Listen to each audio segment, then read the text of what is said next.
भाई ये क्या हो रहा है? वहां पैलेस्टाइन में इजराइल जेनोसाइड कर रहा है और सूडान में खुद मुसलमान जेनोसाइड कर रहे हैं। इसका रीजन पता है तो वो क्या है? ये क्यों हो रहा है? इसका रीजन कहीं ना कहीं मुसलमान खुद है।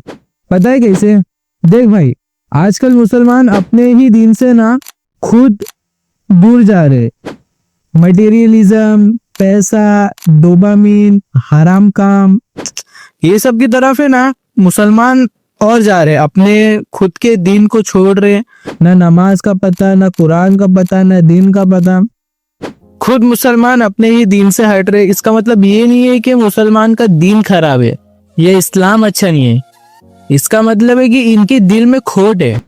लेकिन इसका मतलब ये नहीं कि पैलेस्टाइन के लोग और सूडान के लोग मतलब कि इंडिया के मुसलमान की तरह है। उधर के लोग ऐसे बिल्कुल नहीं है। इनफैक्ट वो लोग अल्लाह के राह में अपनी जान कुर्बान कर देंगे। इतनी मोहब्बत करते हैं और इस्लाम को बहुत ही अच्छी तरीके से फॉलो करते हैं।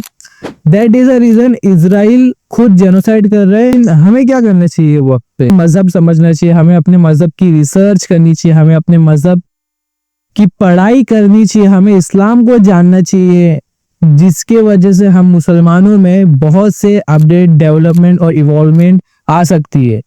हमें अपने इस्लाम को जानना है, हमें हमारे पैगंबर को जानना है, हमें हमारे अल्लाह को जानना है, हमारे तक़वा स्ट्रॉन्ग करना है, कंफर्ट जोन से दूर निकलना है, डोपामिन से हटना है। ये सब कुछ छोड़कर ही एक असली मुसलमान बनता है, जो पूरे फौज को लीड करे।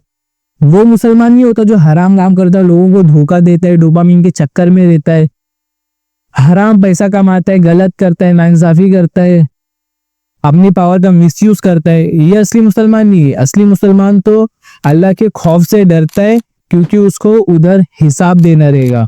एक अच्छा मुसलमान अपने माँ बाप की खिदमत करता, अपने माँ बाप का हक अदा करता, अपने माल का हक अदा करता, अपने दोस्तों का हक अदा करता, अपने बच्चों का हक अदा करता, अपनी बीवी का हक अदा करता, अपने भाई का हक अदा करता।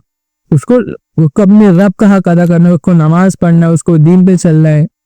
तो मुसलमान की लाइफ इजी नहीं होती है। वहाँ यहूदी अपना मकसद पूरा कर रहे और यहाँ लड़े बड़े के भाई तू ये है, तू वो है, बेफजूली चीजें पे हम लड़े बड़े। और यहूदी लोग मस्जिद अल अक्सा गिराने के चक्कर में उधर जेनोसाइड हो रहा मिडल ईस्ट पे। हमें क्या लेना देना? हमें तो खाना पीना और सो जाना है। ये बात याद रखो कि इस चीज का भी हिसाब होगा।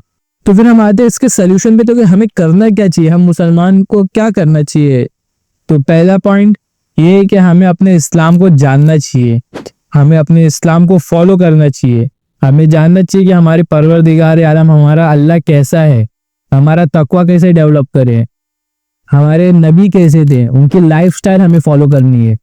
और ग्रेटिट्यूड रखने का भाई लाइफ में। कब तक हम घर में पड़े रहेंगे, हराम का खाएंगे, ना काम करेंगे ना कुछ करेंगे, बस लोगों के साथ बाहर घूमेंगे फालतू? ऐसे मुसलमान फालतू नहीं होते ना। असली मुसलमान फालतू नहीं होता है।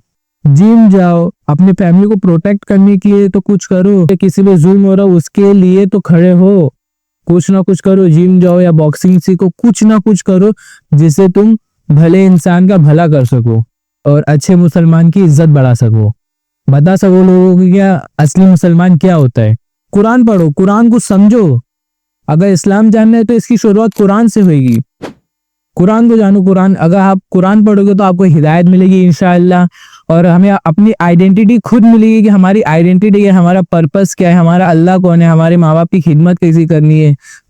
समझ में? हर एक सिचुएशन के हर एक हिसाब से कुरान में उसकी डिटेलिंग से दिया गया है कि हमें कैसा फाइट करना, हमें कैसा फेस करना उस चीज को, और अल्लाह हमें क्या अजर देगा। अगर भाई तेरे को अरबिक नहीं आती है तो तू रोमन इंग्लिश ले ले, इंग्लिश ले ले, हिंदी ले ले। तेरे पास बजट नहीं है, तू नहीं खरीद सकता, मस्जिद जा, उधर किसी से भी पूछ ले भाई कि रोमन इंग्लिश में, हिंदी में, कोई लैंग्वेज में कुरान अवेलेबल है तो मुझे बताओ। उधर लोग तेरे को मोहब्बत से मस्जिद में जाओ, उठाओ, पढ़ो, समझो। अगर नहीं समझ में आ रहा, हाफिजी से पूछो कि ये हाफिजी ये क्या है, मौलाना साहब से पूछो, कोई कुछ नहीं बोलेगा। और ये बात नॉन मुस्लिम के लिए भी है कि अगर उसको इस्लाम को जानना है, कुरान खरीदने का बजट नहीं है, जाओ मस्जिद में और पूछ लो, तुम्हें सब बताया जाएगा।